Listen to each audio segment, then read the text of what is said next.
How can I have a better work-life balance? It's a question that I'm sure many of us ask ourselves quite frequently. And for most of us, that means maybe a little bit less time and energy and focus on work, because we want what's non-work. We want personal life to be more than a sense of just what's left over. So before I share with you a few practical tips on how to enhance your work-life balance or how to ensure your work-life balance is a little bit more equitable, here's a few general observations that I have about this whole subject. Today, work-life balance, well, it's not really work-life balance at all, it's work-life blending, because if you have one of these beauties, you carry your work around with you, and we can be contactable 24 hours a day, 7 days a week. It's not just about a physical location anymore, it's about mental headspace. I'm sure, there's been many occasions where you've been at home with family, maybe around the dinner table, but your head is at work. Or maybe you're working late one evening, you're there at the office until 7 o'clock, but your head is already checked out, you're halfway home already. So work-life balance, work-life blending is not just about physical location, it's about mental and emotional focus as well. And one other point to consider with work-life balance is if we think of balance like this, I don't think that's really a fair or an accurate way of looking at work-life balance, because it's not static, it's going to move. There will be times when more time and energy does need to go into work, and there's maybe times when more time and effort and focus needs to go into personal life. But we have a barometer that will let us know, and that barometer is our emotions. So I've got 5 tips to share with you in terms of enhancing your work-life balance. Tip number 1 is asking yourself, well, what does a better work-life balance look like to me? I'm always curious that many people speak or moan about their poor work-life balance. As the American speaker and author Brené Brown said recently, when did exhaustion become a status symbol? But for many people, they don't actually think about what it is that they're aiming for here. How do you know you're on the right track unless you know your destination? So tip number 1 is asking yourself, what would a better work-life balance look like to me? The second tip for enhancing your work-life balance is paying a little bit more attention to boundaries. I always think that if our work-life balance has gotten out of sync and we can feel it, it's usually because our boundaries have become a little blurred. What do I mean by boundaries? Well, boundaries is all about what you will tolerate and what you won't tolerate. Where you can compromise and be flexible, and maybe where you won't. So maybe have a think about what are some boundaries, some lines that you can draw in the sand that would help you have a fairer work-life balance.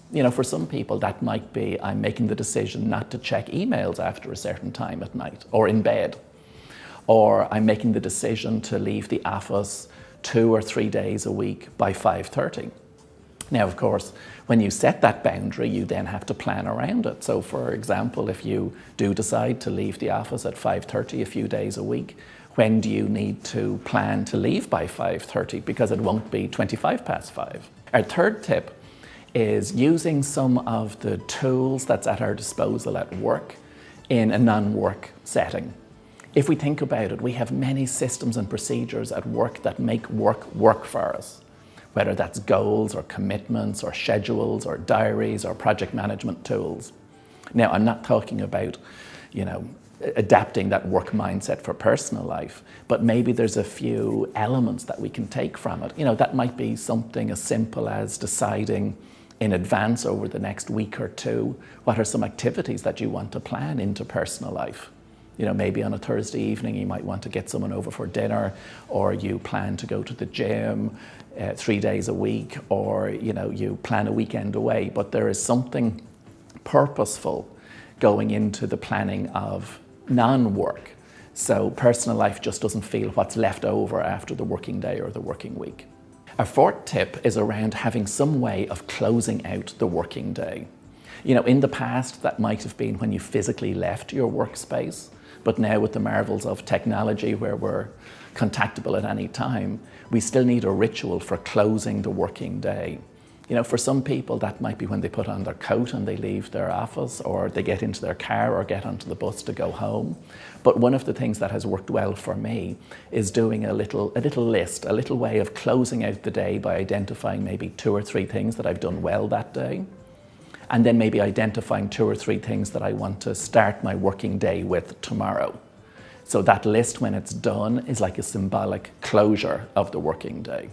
Our final tip is around having a ritual or a time that's just for you. I often think work-life balance, if we go back to this analogy again, there's an element that's missing.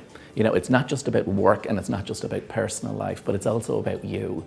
I call this my just me time. Something that maybe lasts 5 or 10 minutes a day or longer, that's a way for me to fuel myself. So this is not about just flicking channels on the television or surfing the web, because they actually drain your energy as well. But it's about doing something that fuels you, something that fills you up. Whether that's having some quiet time, some meditation, going for a walk with the dog, quality time with the family that you've decided in advance is going to be quality time, or having a bath, or reading something that's inspirational and enjoyable.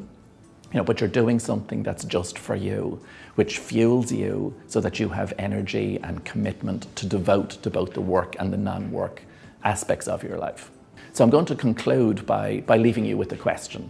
What can you do, or what can you do more of, that would have a positive impact in this area of your life? What can you do a little bit more of, more frequently, that will improve your work-life balance? Because in this area, it's not usually about dramatic changes. It's usually about small incremental changes that over a period of time will have a positive benefit.